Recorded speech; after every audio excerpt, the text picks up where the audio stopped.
মাননীয় মন্ত্রীর কাছে আমার একটু জানার বিষয়, সেটি হচ্ছে আমরা গতকালকেই দেখলাম যে আমাদের একজন সম্মানিত জাতীয় সংসদ সদস্য জ্বালানি সংগ্রহ করতে গিয়ে তিনি কিছুটা অসম্মানিত অবস্থার মধ্যে পড়েছেন।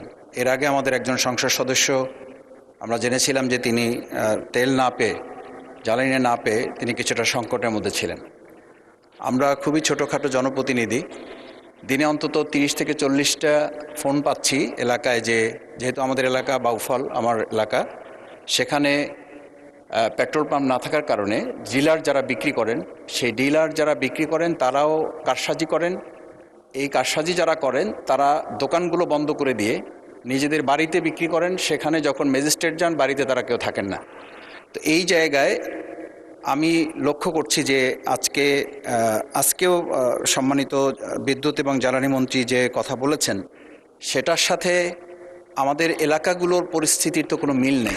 প্রশ্ন করুন মাননীয় সদস্য, প্রশ্ন করুন। এই প্রশ্নটা হচ্ছে এই যে আজকে আমরা এটাও জানতে পেরেছি যে রাত 8টার মধ্যে বাণিজ্য কেন্দ্রগুলো বন্ধ করে দিতে বলা হচ্ছে। তো এই পরিস্থিতিতে বিশেষ করে আমার বাউফল এলাকা, পটুয়াখালী 2, এই এলাকায় যে জ্বালানির সংকটে একটা উত্তপ্ত পরিস্থিতি তৈরি হচ্ছে, এই পরিস্থিতি উত্তরণে মন্ত্রণালয়ের সম্মানিত মন্ত্রী কী ধরনের পদক্ষেপ গ্রহণ করছেন? মাননীয় মন্ত্রী।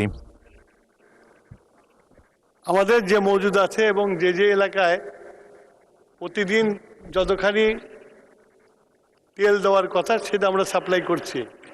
এখন ওনার বক্তব্যে উনি বললেন সেই ডিলার ইচ্ছা করে যে পালিয়ে যায়, সেটা ওখানকার যে আইন শৃঙ্খলা বাহিনী আছে তাদেরকে বললে সেই ডিলারকে ধরে এনে সেই তেলগুলো সরবরাহ করতে পারে। আর আজকে যে বৈশ্বিক যে অবস্থা, সারা পৃথিবীতে এইটা একটা বড় সমস্যা হয়ে গেছে। তারপরেও আমরা বাংলাদেশে এইটাকে সুষ্ঠুভাবে চালিয়ে নেওয়ার চেষ্টা করছি, কিন্তু মানুষের মধ্যে যদি প্যানিক বাইং সৃষ্টি হয় সেটা রোধ করা একটু কঠিন।